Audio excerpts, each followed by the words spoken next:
So, back for another Chef Life video. Starting to make this into a little series, I think, as and when I can come up with the titles. So yeah, let's begin. Basically, I wanted to talk about what it's actually like in a kitchen. Like, I think I'm probably going to title this something like "Not for the Faint of Heart." I guess it's very true. It's not. It's not really a job you can sort of just go in, do your hours, and leave. It's very much you go when the job is done, sort of thing. And for a lot of people, they don't like that, and I totally get that. You know, most chef rotas are they have an F for when you end, and that's for your finish. So if you're on a 10 till F, that's 10 till finish when the job is done. You know, and even when your job isn't done, even when your job is done, someone else's job might not be done, and therefore it's the duty to go and help them, whether you're a manager or whether you're actually bottom of the food chain. You know, a kitchen is very much it's like a team unit, and you really want to merge well into that unit, because if you don't, you're going to get your life made hell, and you're going to get pushed out very quickly. No matter how resilient you are, you will get pushed out one way or the other. But like I said, it's not for the faint of heart. That being said, if you're into food and that sort of stuff, I mean, well, everyone's into food either, but if you're into learning how to make exquisite food and things like that, and you really do want to push for it, like, you'll look past all the crap that gets thrown your way, because it's almost like a trial by fire, merging into a kitchen or getting promoted and that sort of thing. It is very much it's very much a trial by fire. So, you know, let's say you're a commis chef and you go into a kitchen for the first time. You know, there's different levels of commis. You could have no common sense at all, and that might not go down very well, or you could have all the common sense in the world, but come across as cocky, and that might not go down well either. So you've got to find that nice little balance. You know, that being said, a commis chef is the description is someone who's learning. So a commis chef should not be really held responsible for anything. They're sort of there to learn. If they make mistakes, tough, doesn't matter, they make mistakes, you know, that's just it. You're supposed to nurture them and build them up and make them grow, sort of thing. Like me, when I was a commis chef, I never had that. You know, I probably sound like the one person who never had it, but I genuinely didn't. I was all self-taught, me. A lot of mistakes, but you know, that's what it is. Eventually, when you become a CDP, which is known as a chef de partie, that's basically like a normal chef. You class it, for people that don't know, it's like a normal chef. It's someone who can run a section. It's someone who can prep a section from scratch. You've got basic sort of knowledge. You don't have to have loads of it. You're still learning. You're not 100% a chef. You're still learning as a CDP, but you have enough kitchen knowledge and enough kitchen experience to be able to run a section, even if that section is like pastry or larder. You know, you should be able to competently pick up and run a section within the first week, I would say. And you know, there's a lot more CDPs out there than there is commis. Commis chefs are very hard to come by, and I think that's just because the few places that have had commis have just been so brutal that it just pushes young people out of the industry, and they go, well, sod this, I can't be bothered. So unless you've truly got passion burning out of every orifice, you're going to get pushed out. It depends on where you go, though. So, like, not every kitchen is brutal. I have walked into some kitchens and they're the nicest people you'll ever meet. But then I've also gone the other extent where I've done some agency chefing at one place that was like 2-3 rows there, and they were just arseholes. For like no reason as well. It's not like I'd done anything wrong. They just didn't like me for some reason, and that's what I mean. You just don't gel. And that's just it, you know. But yeah, then you become a CDP, able to run a section, and then theoretically after that you can become a sous chef. Now there is actually middle tiers of all this. So there's like, you get your commis chef, then you can have senior commis chef, you can get demi CDP, senior CDP, and it works all the way up to junior sous chef, senior sous chef, which is what I currently am, and then you get head chef, executive chef. You can actually get a senior executive chef as well as executive chef. So that, again, it all depends on how big the place is and how much money they've got available. So like cruise ships, things like that, they're going to have lots of different little ranks all the way up to the top. But then you've also got to think, if they've got multiple kitchens, they're going to have multiple head chefs. That might be head chef of kitchen A, head chef of kitchen B, so on and so forth. So there's a lot of different ranks that are available. But in most standard kitchens, you sort of just go commis chefs, chef de partie, sous chef, head chef, that sort of thing. Now sous chef, you're usually playing with the big boys at that point. Sous chefs should, in theory, know how to cook 90% of things, 95%. No one's perfect. No one is going to be able to cook everything. Like, just know it. You know, you could go to a different kitchen and they could be cooking something that you've never even heard of before, because it might be their own creation.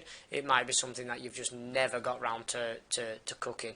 You know, you don't have to cook. You don't have to be able to cook everything. You've just got to have like 90% of it covered. So if somebody asks you for a job, boom, you know what it is. Your recipe comes straight in your head how you do it, and you just crack on with it.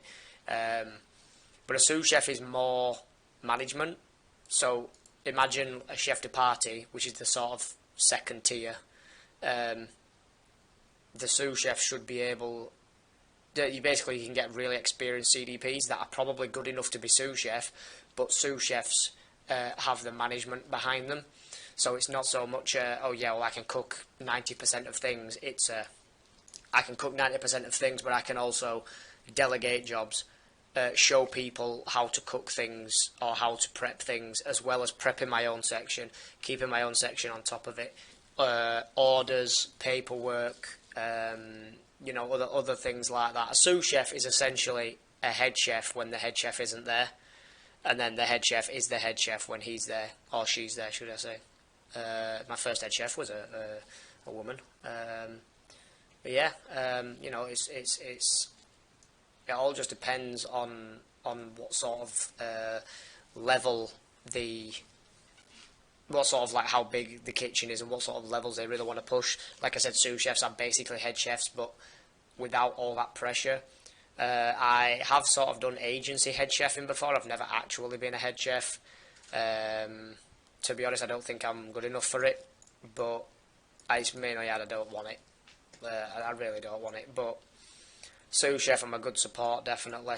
And so, head chef obviously has a rank. A head chef just keeps on top of everything, sorts all the functions out, if there's any issues in the kitchen. Like, there's some times where the sous chef will be in the kitchen 90% of the time, and the head chef will be out in the office doing paperwork, or will be sorting suppliers out. There's all sorts of little things that the head chef's got to do, invoices, GP, that sort of things. Stock takes, there's loads. But not always. So most head chefs, at least where I'm from, actually cook in the kitchen, things like that, but they're also not in the kitchen as much. They're more doing the management paperwork side of things, whereas the sous chef is the guy or girl who keeps everything under check, because otherwise you'd just have rampancy everywhere. But chefing is not for the faint of heart at all. It is a hard industry. It's probably one of the hardest out there, I think, for hours and pressure and actually being able to sit down and have a break. Like, I don't sit down. Like, I'm lucky if I go outside and chill out with the boys while they have a smoke. I don't smoke, but I still go out and just talk to them for 5 minutes or so while they have a smoke. I don't sit down. I don't eat. It's a very hard industry, and I think that's like every kitchen I've ever worked in really has sort of been like that. They always, when you go, it's always like, you do this many hours and you get this many breaks. But when you actually get in there, it's never like what it is. And that's why a lot of kitchens, pardon me, a lot of kitchens do split shifts, or they have done split shifts, which are horrible. Everybody hates a split. You might finish at 2 o'clock, and then you're going to be back in again at 6 o'clock, and it's like, what do I do for 4 hours, that sort of thing. So, yeah, it's a hard industry. It's definitely not for the faint of heart. There's a lot of there can be rivalry in the kitchens. I've found there's a lot of bitching in kitchens. There's a lot of, oh, well, this person hasn't done this, so I'm not going to do this, or why has this person not done this, or how have they done it like that? I never do it like that. That sort of thing. Chefs are very much like, I'm right, and everybody thinks they're right, but deep down, you're only right as far as the head chef's concerned. A head chef in a different place might agree with you, but a head chef in that place might say, well, no, this is how I do it. And there can be, like, I've not worked in Michelin, but I have heard from a few chefs that have that there's a lot of mind games that go on in Michelin kitchens. You know, these guys can be pushing 14, 15-hour days as a standard. That's what they do. I don't know why they do it, but there was one example where there was a chef in a Michelin kitchen, and the sous chef said to him, I want it doing like this. So, but then the head chef had said, well, I want it doing like this on two separate different occasions. So who do you listen to? Your sous chef or your head chef? Your sous chef's there 90% of the time. Your Michelin head chef is out doing whatever. But your head chef's your head chef, and he can fire you. Whereas your sous chef, if he finds out you're not doing it right, can make your life a misery. Quite easy, make your life a misery. And there's not a thing you can do about it, because the kitchen, like I said, as a unit, if the chefs are loyal to the sous chef or anything like that, and you tell the management that you're being bullied or whatever, they will just deny everything. And it's very common. It is very, very common. I'm painting it out to be like a really nasty industry, and it's not. It's just there is a lot of games that people play, and I think it's probably just because they are there all the time, or maybe it happened to them, so now they're doing it to someone else. You know, the sort of shit rolls downhill scenario. But yeah, it's a lot of hours. It's a lot of, some days, I could be serving food all day from 12 o'clock. I'll be in at 10 o'clock. 12 o'clock service starts, and I can literally be stood there cooking food right the way through till 9 o'clock at night. No toilet breaks, no nothing. It's just full on, no eating. It's mad. It is, and people wonder why they get to the end of the night and they come for a meal at 8:30 and the food is not up to standard. Well, you've got to think that person, like me, I've been stood there for 8.5 hours cooking food. Fatigue will have set in 5 hours ago. If you do 12 till 3 and you're busy, by the time 3 o'clock comes, your brain's already mush, because you're just focusing so hard. There's so much to remember. People changing orders, people asking for different stuff. Your chef on larder might have sunk, so it's pushed you behind, so you're having to time your food different. There's all sorts of factors that go in, and I think a lot of people forget that there is actually a person in the kitchen cooking your food who probably has done double the amount of hours as what you've done. And I'm not saying that for everyone, because I do understand there's people that probably work more hours than me, even though I'd push 65, 70 every week. But that being said, there is actually a person there, and that person has been there longer than you've been awake, probably. And does double the amount of hours you do, or at least an extra 5 on top of what you do every day, and hasn't seen the family for weeks or months. So, but that's another topic for discussion. That is the insight from customers on the outside.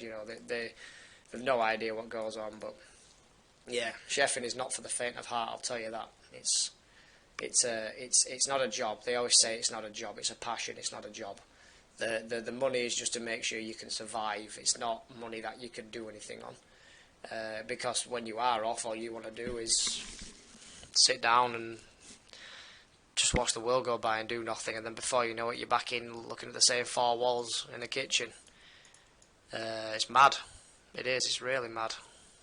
But yeah, anyway, thank everyone for watching and listening to me rant, and I hope you all have a fantastic day, and there'll be more chefing insight videos to come.